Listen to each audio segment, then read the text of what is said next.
Presenting super star. ಏನ್ ಗಗನ್, ನಿನ್ ತಲೆಗೆ ಏನು ಹೊಳಿತಾ ಅಲ್ವಾ? ಎಲ್ಲೊಳಿಯುತ್ತೆ, ತಲೆ ಊರ್ ಬಾಗ್ಲಾಕ್ ಕೂತಿದೆ. ನೀನು ಹೇಳೋದನ್ನ ಒಪ್ಕೊಳಕ್ಕಾಗಲ್ಲ, ನನಗೆ ಫ್ರೆಂಡ್ಸೇ ಮುಖ್ಯ. ಗೊತ್ತು ನಿಂಗೆ ಫ್ರೆಂಡ್ಸೇ ಮುಖ್ಯ ಅಂತ, ಆದ್ರೆ ಇಬ್ರು ಮೂವರ್ನು ಇಟ್ಕೋ ಸಾಕು. ನಾನು ಯಾವತ್ತಾದ್ರೂ ಬಿದ್ದರೆ ನಾನು ಎತ್ಕೊಬರಕ್ಕೆ 4 ಜನ ಬೇಕಣೆ. ಅದಕ್ಕೋಸ್ಕರ ಅಂತ ಜಾಸ್ತಿ ಜನನ ಫ್ರೆಂಡ್ಸ್ ಮಾಡ್ಕೊಳಕ್ಕಾಗತ್ತಾ? ಹಲೋ, ನನಗೆ ಫೇಸ್ಬುಕ್ಕಲ್ಲಿ ಜನ ಫ್ರೆಂಡ್ಸ್ ಇದ್ದಾರೆ ಗೊತ್ತಾ? ಅಲ್ಲ ಗೊತ್ತಾ ನಿಂಗೆ? ಇದು ಇನ್ಸ್ಟಾಗ್ರಾಮ್ ಅಂತೂ ಲೆಕ್ಕನೇ ಇಲ್ಲ. ನನಗೆ ಕಾಂಟ್ಯಾಕ್ಟ್ ಎಷ್ಟಿದೆ ಗೊತ್ತಾ?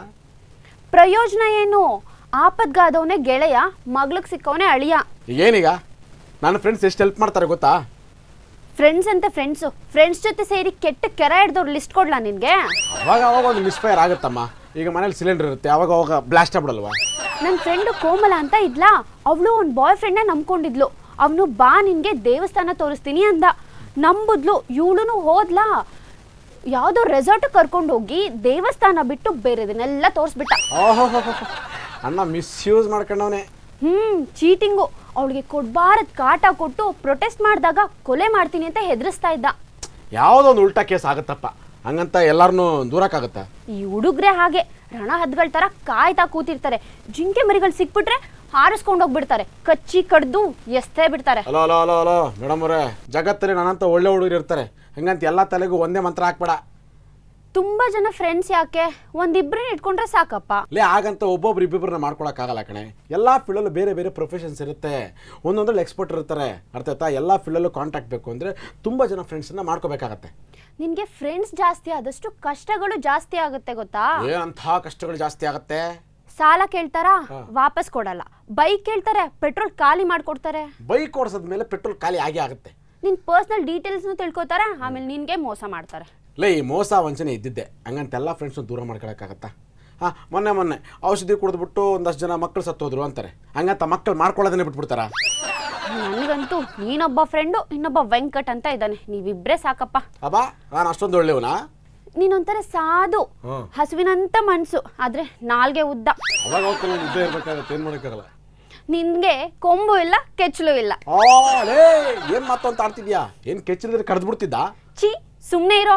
ಕರೆದ್ರೆ ಬರಲ್ಲ ನೀನು, ನಿನ್ನ ಹಿಡಿದು ಕರೆಯೋದು ಹಿಂಗೆ. ಹಲೋ ಹಸು ಅಂತ ನಾನು ನಿನ್ನ ಕರಿಬೇಕಣೆ. ನನಗೆ ಯಾವುದೇ ಕಾರಣಕ್ಕೂ ಸೂಟ್ ಆಗಲ್ಲ, ನನಗೆ ಸೆಟ್ಟು ಆಗಲ್ಲ. ಒಂದ್ಸತಿ ನಾನು ನೋಡು. ಹಾಗಿದ್ರೆ ನೀನೇನು? ಗೋಳಿ. ಬರೀ ಗೋಳಿ ಅಲ್ಲ, ಗಂಡ್ಗೋಳಿ.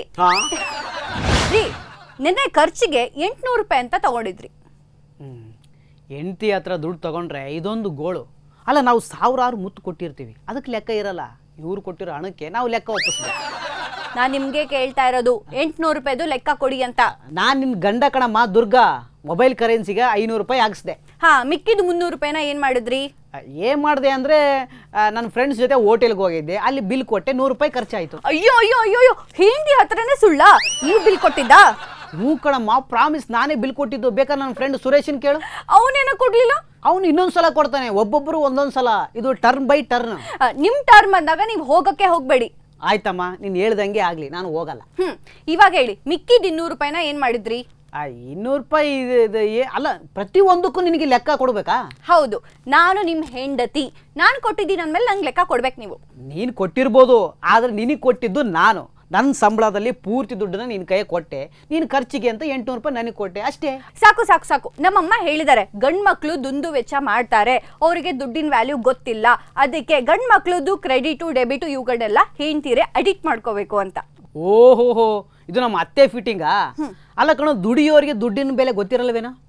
ಅಯ್ಯೋ, ಈ ಪುರಾಣ ಎಲ್ಲ ಬೇಡ. ನಮ್ಮಮ್ಮ ಹೇಳಿದ್ದಾರೆ. ಇವಾಗ ಖರ್ಚುಗಳ ಬಗ್ಗೆ ಹೇಳಿ. 200 ರೂಪಾಯಿ ಹೇಗೆ ಖರ್ಚಾಯಿತು ಅಂದರೆ, ಬೀಡಿ ಸಿಗರೇಟಾ? ಬೀಡಿ ಸಿಗರೇಟ್ ಸೇರಿದ್ರೆ ನಿನಗೆ ಗೊತ್ತಾಗಲ್ವೇನೋ? ಮನೆಗೆ ಬಂದ ತಕ್ಷಣ ನಾಯಿ ಥರ ಅಂತ ಮೂಸ್ ನೋಡ್ತೀಯಾ? ಮತ್ತೆ ಹೇಳಿ, ಏನ್ ಮಾಡಿದ್ರಿ ಅದನ್ನ ತಗೊಂಡು? ಅದು ಬೆಳಿಗ್ಗೆ ಹೋಗ್ತಾನೆ ಆಟೋದಲ್ಲಿ ಹೋದೆ, ಅದಕ್ಕೆ 100 ರೂಪಾಯಿ ಖರ್ಚಾಯ್ತು. ರೀ, ಬಸ್ಸಲ್ಲಿ ಹೋಗೋದಲ್ವಾ? ಆಟೋದಲ್ಲಿ ಯಾರಾದ್ರೂ 100 ರೂಪಾಯಿ ಕೊಟ್ಟೋಗ್ತಾರಾ? ಅದೇ ಏನಾದ್ರು 20 ರೂಪಾಯಿ ಕೊಟ್ಟೋಗಿದ್ರೆ ಆಫೀಸಲ್ಲಿ ಬಸ್ಸಲ್ಲಿ ಸೇರ್ತಾ ಇದ್ರಿ. ಅಲ್ಲಮ್ಮ ದುರ್ಗಾಂಬ, ಈಗ ನೋಡು, ಹಬ್ಬದ ಸೀಸನ್ ಅಲ್ವಾ, ಬಸ್ಸು ಫುಲ್ ರಶ್ ಇರುತ್ತೆ. ಆಮೇಲೆ ಅದ್ರಲ್ಲಿ ಟೈಮ್ ಸರಿ ಬರಲ್ಲ. ನಾನು ಲೇಟಾಗಿ ಹೋದ್ರೆ ಅಬ್ಸೆಂಟ್ ಆಗ್ತಾರೆ. ರಶ್ ಇದ್ರೂ ನುಕ್ಕೊಂಡು ಹೋಗ್ಬೇಕಾಗಿತ್ತು. ಹುಡುಗಿರ ಮಧ್ಯೆ ನುಗ್ಬೇಡ ಅಂತ ನೀನೇ ಹೇಳಿದ್ದೆಲ್ಲ. ಹಿಂದಿನ ಡೋರ್ ಇತ್ತಲ್ವಾ? ಅಯ್ಯೋ ಇದು ಫ್ರೀ ಬಸ್ ಅಲ್ವಾ, ಹೆಣ್ಮಕ್ಳು ಹಿಂದಿನ ಡೋರಲ್ಲೂ ಬರ್ತಾರೆ ಮುಂದಿನ ಡೋರಲ್ಲೂ ಬರ್ತಾರೆ ಅಷ್ಟೇ. ಯಾಕೆ ಡ್ರೈವರ್ ಡೋರಲ್ಲೂ ಬಂದು ಕೂತ್ಕೋತಾರೆ, ಅದು ಗೊತ್ತಾ ನಿನಗೆ? ಹಾ ಸಾಕು ಸಾಕು, ಕೇಳಿದೆ ತಪ್ಪಾಯ್ತು. ಇವಾಗ ಹೇಳಿ, ಮಿಕ್ಕಿದ್ 100 ರೂಪಾಯಿನ ಏನ್ ಮಾಡಿದ್ರಿ? ಇನ್ನೂ 100 ರೂಪಾಯಿ ಹೆಂಗ್ ಖರ್ಚಾಯ್ತು ಅಂತಂದ್ರೆ, ನಾನು ದುರ್ಗಾಂಬ ದೇವಸ್ಥಾನಕ್ಕೆ ಹೋಗಿದ್ದೆ, ಅಲ್ಲಿ ಅರ್ಚನೆ ಮಾಡಿಸ್ಬೇಕಾಗಿತ್ತು, ಅದಕ್ಕೆ 50 ರೂಪಾಯಿ ಟಿಕೆಟ್ ತಗೊಂಡೆ. ಮನೆಯಲ್ಲಿ ಇಂತ ದುರ್ಗಾ ಹೆಂಡತಿನ ಇರ್ಬೇಕಾದಾಗ ದೇವಸ್ಥಾನಕ್ಕೆ ಏನಕ್ಕೆ ಹೋಗ್ಬೇಕಾಯ್ತು? ದೊಡ್ಡ ದುರ್ಗಂದು ಆಶೀರ್ವಾದ ಬೇಕಲ್ಲಮ್ಮ. ಇವಾಗ ಹೇಳಿ ಹಂಗಾರೆ, ಮಿಕ್ಕಿದ್ದು ಇನ್ನು 50 ರೂಪಾಯಿನ ಏನ್ ಮಾಡಿದ್ರಿ? ಅದು ಮಂಗಳಾರತಿ ತಟ್ಟೆ ಬಂತು, ಅದಕ್ಕೆ ಆಗ್ಬಿಟ್ಟು ದೇವ್ರ ಹತ್ರ ಬೇಡ್ಕೊಂಡೆ, ಅಮ್ಮ ತಾಯಿ ನನ್ನ ಹೆಂಡತಿಗೆ ಒಳ್ಳೆ ಬುದ್ಧಿ ಕೊಡಮ್ಮ, ಜಾಸ್ತಿ ದುಡ್ಡು ಕೊಡೋ ಥರ ಮಾಡಮ್ಮ ಅಂತ ಕೇಳ್ಕೊಂಡೆ. ರೀ, ನನಗೆ ಕೇಳಿದ್ರೆ ನಾನೇ ಕೊಡ್ತಿದ್ನಲ್ಲ.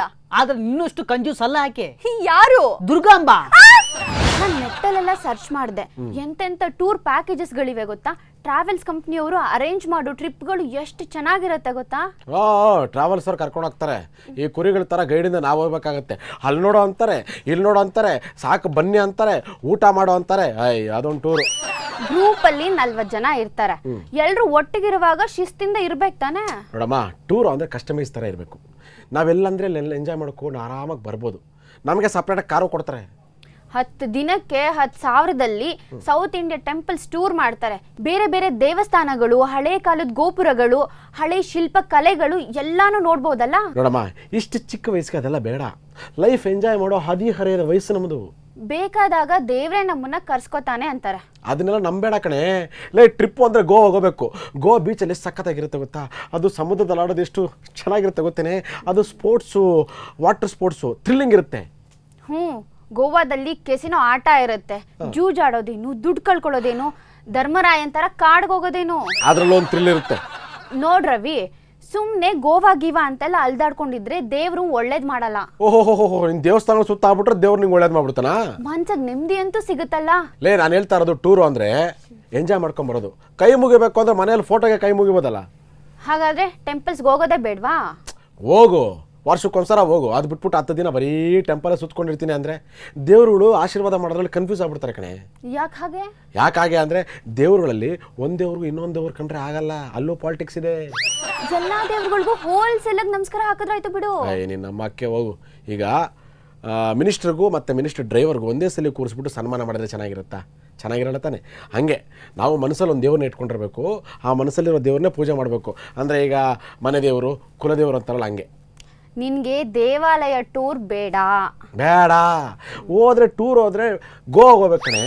ಅದು ಬಿಟ್ಟರೆ ಯಾವುದಾದ್ರು ಹಿಲ್ ಸ್ಟೇಷನ್ಸ್ಗೆ ಹೋಗಬೇಕು, ಅಲ್ಲಿ ರೆಸಾರ್ಟ್ಗಳಲ್ಲಿ ಎಂಜಾಯ್ ಮಾಡಿಕೊಂಡು, ರೆಸಾರ್ಟಲ್ಲಿ ಕೂತ್ಕೊಂಡು ಎಂಜಾಯ್ ಮಾಡ್ಕೊಂಡು ಬರಬೇಕು. ಹಂಗೆ ಫ್ರೆಂಡ್ಸ್ನೂ ಕರ್ಕೊಂಡು ಹೋಗ್ಬೇಕು. ನಿನಗೆ ಕುಡ್ಕೊಂಡಿರೋದು ಅಂದ್ರೇ ಆನಂದ. ಹೌದು, ವಯಸ್ಸೇ ಕುಡಿಸುತ್ತೆ. ಈ ವಯಸ್ಸಲ್ಲಿ ಎಂಜಾಯ್ ಮಾಡಿದ್ರೆ ಇನ್ಯಾವ ವಯಸ್ಸಲ್ಲಿ ಎಂಜಾಯ್ ಮಾಡ್ತಿ? ಇಲ್ಲಪ್ಪ, ನನಗೆ ದೇವಸ್ಥಾನನೇ ಬೆಸ್ಟು. ನೀನು ದೇವಸ್ಥಾನಕ್ಕೆ ಹೋಗೋ, ನಾನು ಗೋವಾಗೆ ಹೋಗ್ತೀನಿ. ಗೋವಾದಲ್ಲಿ ಬರೀ ಡ್ರಿಂಕ್ಸು, ಪಬ್ಬು, ಕ್ಲಬ್ಬು. ಗೋವಾದಲ್ಲಿ ಸಿಗೋ ಡ್ರಿಂಕ್ಸ್ ಎಲ್ಲೂ ಸಿಗಲ್ಲ ಕಣೆ, ತುಂಬಾ ಚೀಪು. ಸರಿ, ಕುಡ್ಕೊಂಡು ಹಾಳಾಗೋಗು. ಹೌದಾ? ರತ್ನ, ನೀನು ದೇವಸ್ಥಾನಕ್ಕೆ ಹೋಗ್ತಿಯಲ್ಲ, ಹಂಗೆ ಬರ್ಬೇಕಾದ್ರೆ ಪ್ರಸಾದ ತಗೋಬಾ. ನಾನು ಪ್ರಸಾದ ತಂದ್ಕೊಡ್ತೀನಿ, ನೀನೇನ್ ತಂದ್ಕೊಡ್ತೀಯ? ನಾನು ಗೋವಾದಿಂದ ತಗೋಬರ್ತೀನಿ. ಏನು? ಫುಲ್ ಬಾಟ್ಲ್ ಎಣ್ಣೆ. Trending super star